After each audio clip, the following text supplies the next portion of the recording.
Dogme, dogme. Apa ya artinya? Dog, anjing, me, saya. Saya anjing. Loh, kok jadi gitu? Jadi apa ya artinya dogme, dogme? Halo semua, selamat pagi. Patrisius Juandono di sini. Kali ini topik saya adalah tentang dogme. Atau ada juga yang bilang dogme. Dogme, dogma, ya pokoknya seperti itulah ya. Nah, mungkin kita bertanya-tanya apa sih dogme, dogme? Ya, ternyata ini adalah pengajaran bahasa asing. Pendekatan atau lebih tepatnya teknik dalam pengajaran bahasa asing. Nah, sejarahnya itu justru mulai dari dunia perfilman. Jadi pada tahun 1980-an ada sekelompok sutradara dari Denmark yang tidak puas dengan segala peraturan yang mengekang pembuatan film. Jadi mereka kemudian mendirikan sebuah pergerakan, namanya pergerakan dogma, dan di situ mereka menentukan sendiri aturannya. Jadi aturannya tidak boleh ada prop di tempat syuting. Propnya harus diambil dari alam di sekitar atau lingkungan di sekitar tempat syuting itu. Tidak boleh ada barang-barang yang dibawa dari studio untuk ke tempat syuting, dijadikan alat untuk syuting di sana. Jadi semuanya harus diambil secara alamiah dari lingkungan di situ. Kemudian suaranya juga tidak boleh diisi di studio, tapi suaranya asli diambil dari aktor dan aktris yang berakting di situ.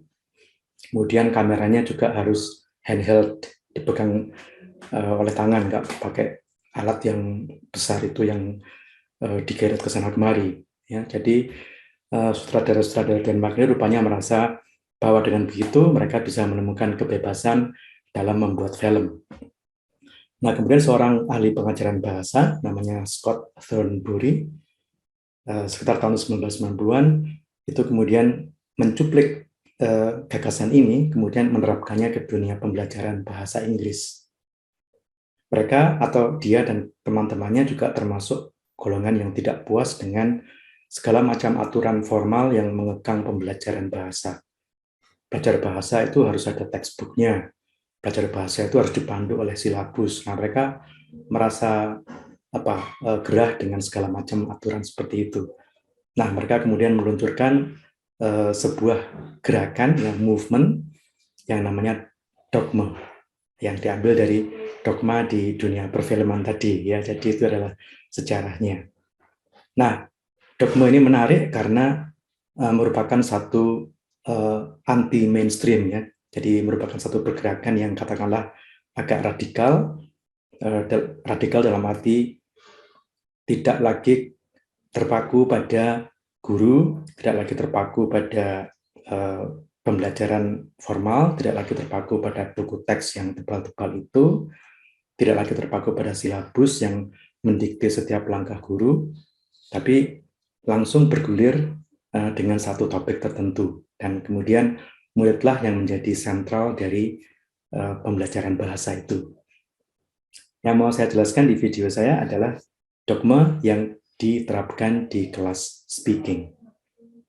Nah, mari kita simak sajian saya. Nah, inilah dogma, ajar bahasa tanpa buku teks, tanpa silabus. Di gambarnya ini digambarkan seorang guru yang mengajar seolah-olah stop kontaknya dicabut, ya. Teaching unplugged istilahnya. Jadi unplugged itu maksudnya mengandalkan percakapan dan interaksi alamiah yang terjadi di kelas. Tidak lagi dipandu oleh silabus atau apa itu namanya rencana pembelajaran, ya RPS, tidak lagi dipandu oleh satu set buku teks, tapi langsung bergulir di sana. Itulah yang namanya dogma. Jadi kalau Anda punya rekan yang menerapkan dogma, itu dia akan melenggang masuk kelas tanpa bawa buku, tanpa bawa laptop, pokoknya santai aja. Ya. Itulah inti dari dogma. Sekarang mungkin Anda tahu kenapa saya pakai kaos seperti ini ya. Jadi itu melambangkan sebuah tindakan yang ya santai, mengalir begitu saja tanpa harus ada batasan-batasan formal yang mengekangnya. Oke, itu adalah dogma pengertiannya. Jadi dogma itu adalah Seperti saya katakan tadi, mengajar bahasa tanpa terpusat pada buku teks atau silabus. Murid menjadi titik sentral kegiatan dogma. Ya, istilah sekarang namanya student-centered learning. Ya, student-centered learning. Jadi kegiatannya terpusat pada apa yang dimaui oleh murid, apa yang diminati oleh murid, dan bukan sekedar semata-mata ditentukan oleh gurunya, yang pada gilirannya juga manut pada silabus atau buku teksnya, bukan seperti itu. Ya, jadi yang sebelah kiri ini ada sebuah gambar, itu barangkali mencerminkan situasi sebuah kelas yang menerapkan dogma. Jadi pasti melingkar seperti ini, mungkin salah satu dari mereka adalah gurunya, mungkin yang ini ya, yang kemudian mereka berbicara dengan santai, mengalir begitu saja, bahkan tidak terlalu khawatir atau tidak terlalu fokus pada tata bahasanya sedikit hancur juga tidak apa-apa, asal bisa dimengerti. Ya, jadi itulah suasana dogma. Oke. Oh ya, yang ini yang saya tulis di bawah ini namanya, ini adalah nama pakar yang pertama kali mengajukan gagasan tentang dogma, namanya Scott Thornbury. Oke. Nah, saya berikan contoh untuk kelas speaking, kelas berbicara. Ya. Jadi yang pertama sekali, guru akan membagi murid-muridnya menjadi beberapa kelompok. Kelompoknya beranggotakan 3 atau 4 orang. Tapi tidak lebih ya, jadi 4 orang itu sudah maksimal untuk interaksi yang seimbang. Ya. Kemudian setiap kelompok diberi kebebasan untuk memutuskan topik apa yang mereka inginkan untuk dibicarakan pada sesi itu. Jadi mereka berunding, mereka harus menentukan mau membicarakan atau membahas topik apa, terserah kepada mereka. Nah, di sini mulai kelihatan student-centered-nya. Ya, jadi tidak lagi ditentukan oleh topik di buku teks atau di silabus, tapi terserah pada muridnya mau ngomong apa. Oke. Nah, setiap kelompok kemudian menuliskan di papan atau menyajikan hasil diskusinya. Jadi misalnya kelompok A, ini kami mau bicara tentang ABC, kelompok B mengatakan, oh saya mau bicara tentang ADF, dan sebagainya seperti itu. Ya. Nah kemudian, di sini kemudian terjadi negosiasi di antara mereka, apa ya topik yang pagi ini paling enak kita bahas dalam bahasa Inggris ya. Mereka kemudian menentukan topik secara aklamasi, topik mana yang mau dibahas, topik mana yang kira-kira asik untuk dibahas atau seru untuk dibahas ya. Kemudian, di sini kemudian guru mulai memancing percakapan dengan pertanyaan-pertanyaan atau meminta seseorang dari murid-murid itu untuk memulai pembicaraan. Joni, kamu suka traveling kan? Kamu baru pergi kemana? Liburan yang lalu. Nah, cerita dong. Nah, seperti itu. Ya. Nah, di sini pembicaraan kemudian mulailah bergulir. Jadi mereka satu memberikan satu umpan, kemudian ditanggapi yang lainnya menanggapi juga. Kalau agak macet, kemudian gurunya merangsang dengan pertanyaan-pertanyaan berikutnya, mungkin dengan cerita singkat, diteruskan lagi oleh yang lainnya, ditanggapi oleh yang lainnya, seperti itu. Ya, jadi percakapan pun bergulir. Kelas speaking pun bisa kemudian hidup. Ya, tapi satu catatan ya, untuk rekan-rekan yang ada di Indonesia, orang Indonesia itu atau murid Indonesia itu sangat pemalu. Jadi tantangannya di situ. Kalau kita tidak pandai menghidupkan suasana kelas, bisa-bisa suasana kelasnya seperti upacara, upacara bendera. Jadi semuanya diem gitu ya. Saya pernah mengalami itu. Waduh, saya sampai kehilangan akal, ini mau diapakan ya. Murid-muridnya pada diem semua.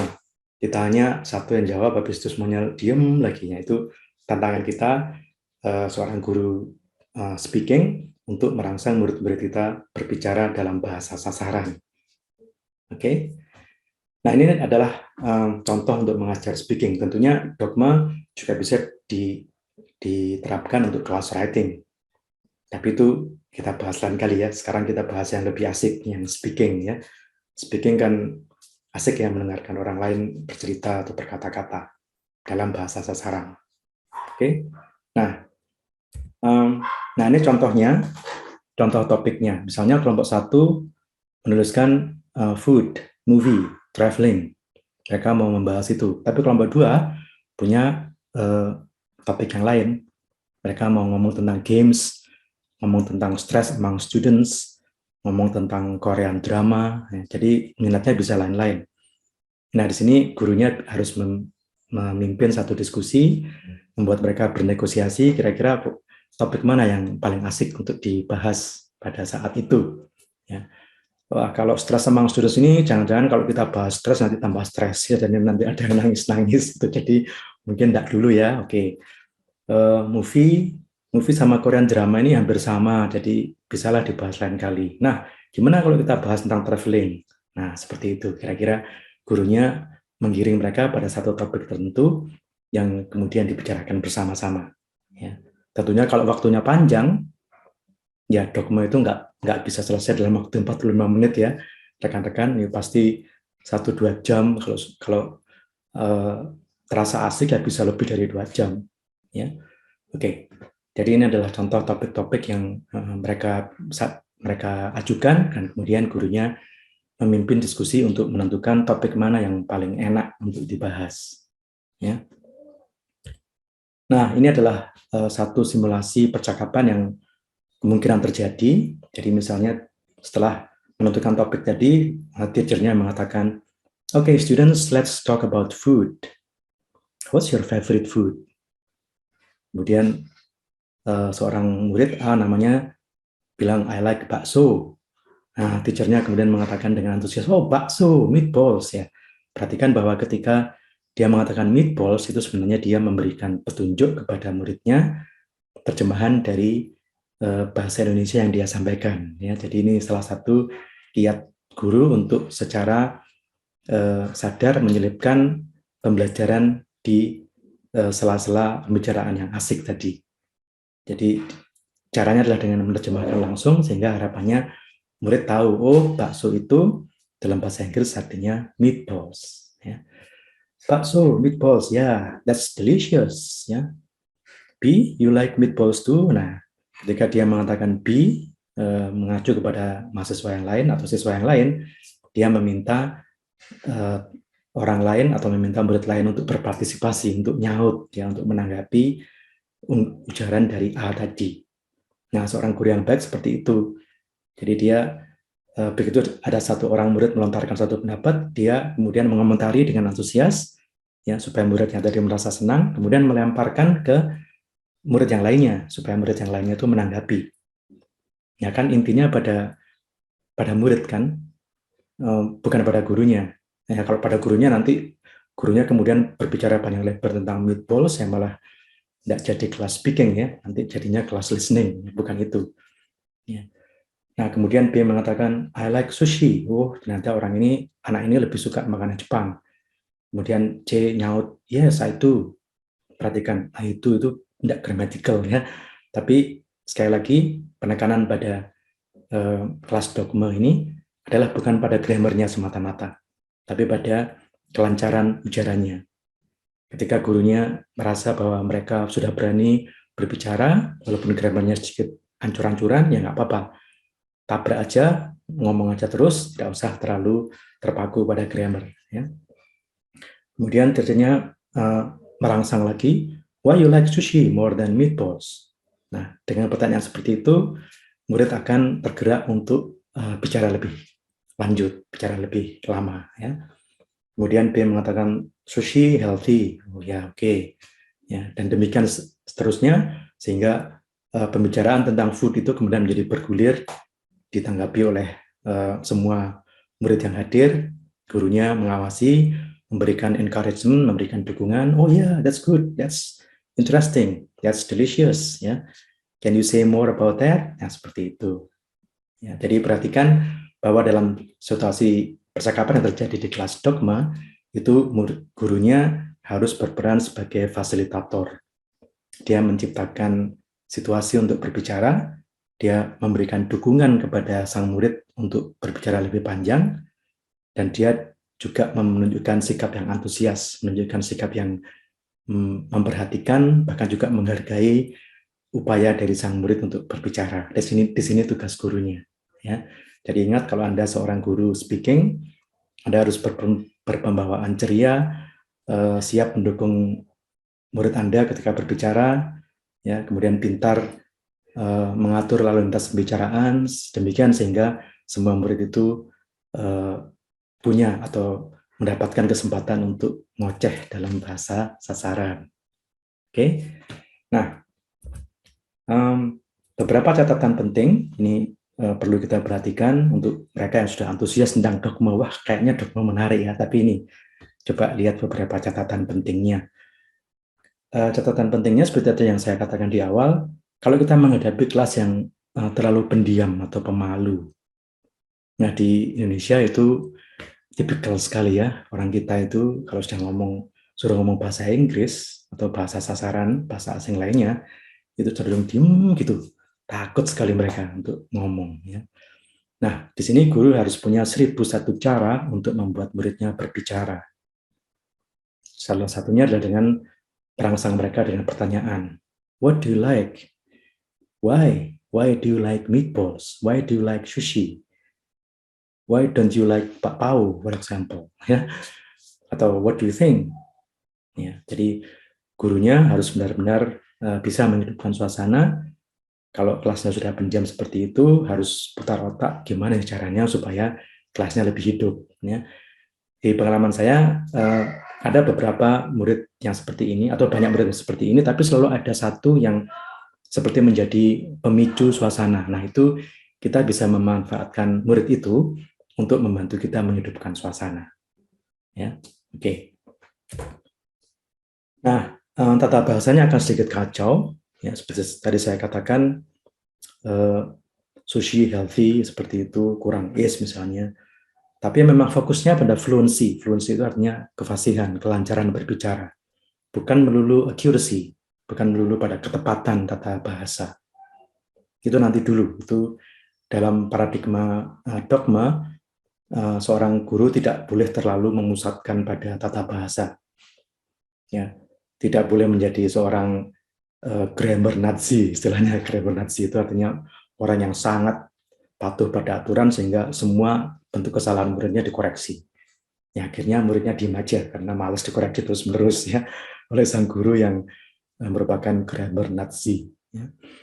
Nah, tentunya tata bahasa penting, tapi itu akan dibahas secara sambil lalu atau bahkan berangsur-angsur menjadi makin baik. Kalau mereka semakin intens berinteraksi dalam dogma, dalam situasi yang santai seperti itu, semakin sering mereka berinteraksi, itu nampaknya ya semakin baik tata bahasa mereka. Dalam bahasa Inggris, the grammar will take care of itself. Ya, grammarnya nanti tahu-tahu ya bisa sendiri. Ya. Muridnya punya kemampuan untuk bisa akhirnya mengucapkan dengan tata bahasa yang baik, yang relatif baik. Oke, itu adalah beberapa catatan penting untuk kelas dogma. Oke. Nah, ini kelas dogma itu cocok untuk conversation club. Kalau misalnya rekan-rekan punya sekolah yang ada kegiatan ekstrakurikuler dan kegiatannya berupa klub percakapan, atau kelas speaking di kursus bahasa. Kalau rekan-rekan mengajar di kursus bahasa, atau mungkin punya kursus bahasa, kursus les-lesan, ya, ini bisa diterapkan. Dogma itu bisa diterapkan. Ya. Yang jelas, kalau pembelajaran formal yang menuruti silabus dari pemerintah, dari kurikulum formal, ya nampaknya agak sulit ya. Apa yang bisa dilakukan dalam waktu cuma 45 menit gitu ya. Tapi kalau Anda bisa melakukannya, ya silakan. Ya. Tapi yang jelas dogma itu perlu waktu yang lama, sedemikian sehingga muridnya merasa enak, merasa nyaman, kemudian mereka mulai bebas mengungkapkan apapun yang mereka pikirkan dalam bahasa sasaran tentunya. Oke. Nah, selamat berdogma.